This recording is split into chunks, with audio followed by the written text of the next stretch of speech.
তো যে বাসে ওজনটাও বেড়ে গেছে, তো এটা মজা করলাম জাস্ট। আচ্ছা, এবার আমি ডাক্তার সাহেবকে জিজ্ঞেস করবো যে আপনার নেক্সট লক্ষ্য কী আছে। তার আগে সবার থেকে বড় করে একটা হাততালি চেয়ে নেবো।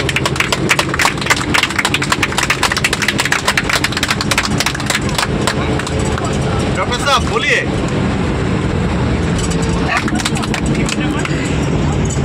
কথা হচ্ছে যে লার্নিং তারপরে আর্নিং, ঠিক আছে?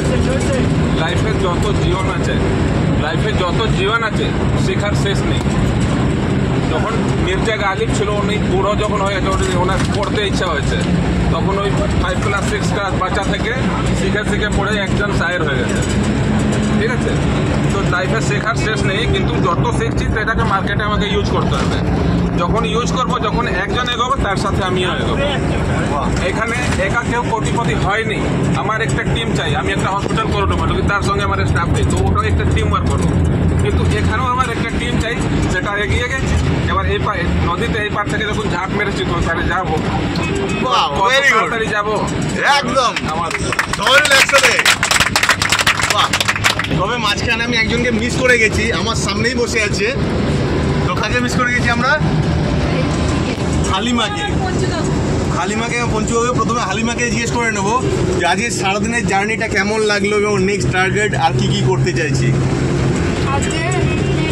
সবাই মিলে একসাথে আর ক্ল্যাপিং হয়ে যাওয়ার জন্য। আজকে ট্রেনিংটা আমার খুবই ভালো লাগলো, আমার ফার্স্ট টাইম ট্রেনিং ছিল এটা।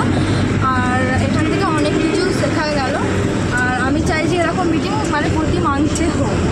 আর আমি চাই যে 3 মাসের মধ্যে আমি 6 স্টার ব্রেক করতে চাই। না, ভেরি গুড। হালিমার জন্য একটা বড় করে হাততালি হয়ে যাক। এখানে কিন্তু হাততালি সেই কি হচ্ছে, এই তো এবারে ঠিক আছে। আচ্ছা, নেক্সট আমাদের সবচেয়ে ইয়াং এবং ডাইনামিক পার্সন আমাদের পঞ্চু কাকুর জন্য একটা বড় করে হাততালি হয়ে যায়। তবে কাউকে বললো কিছু শেয়ারিং করতে। Good morning. Good morning. Hi madam, जो আমাদের অমৃত দিলেন আজকে 3টে স্টেপে দিয়েছে, 10টা স্টেপে আমরা তো মানুষ হয়ে যাব। সেইটা আমাদের মাথায় রেখে আমাদের এগোতে হবে। এই অমৃত যেন আমরা ভুলে না যাই। বাহ, ভেরি গুড। এবার নেক্সট আমি ডক্টর সাহেবের পাশে ভাইয়ের নামটা আমার জানা নেই, আলফাজ। তো আলফাজকে বলবো যে আজকের কিছু সুন্দর মুহূর্ত যদি শেয়ার করা হয় এবং কি এক্সপিরিয়েন্স। তো আলফাজের জন্য একটা বড় করে হাততালি দিয়ে নেবো। Good morning. ট্রেনিং এক্সপিরিয়েন্স নিয়ে নতুন করে কিছু বলার নেই। সবার যথেষ্ট ভালো এক্সপিরিয়েন্স হয়েছে, তার সঙ্গে আমারও হয়েছে।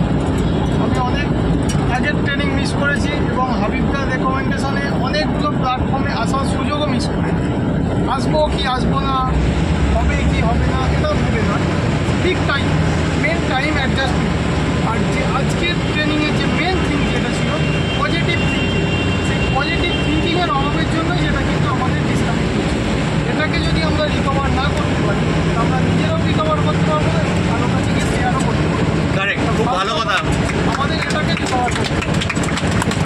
তো খুব ভালো একটা পয়েন্ট আবার তুলে দিল যে বড় করে হাততালি হয়ে যায় আলফাজকে।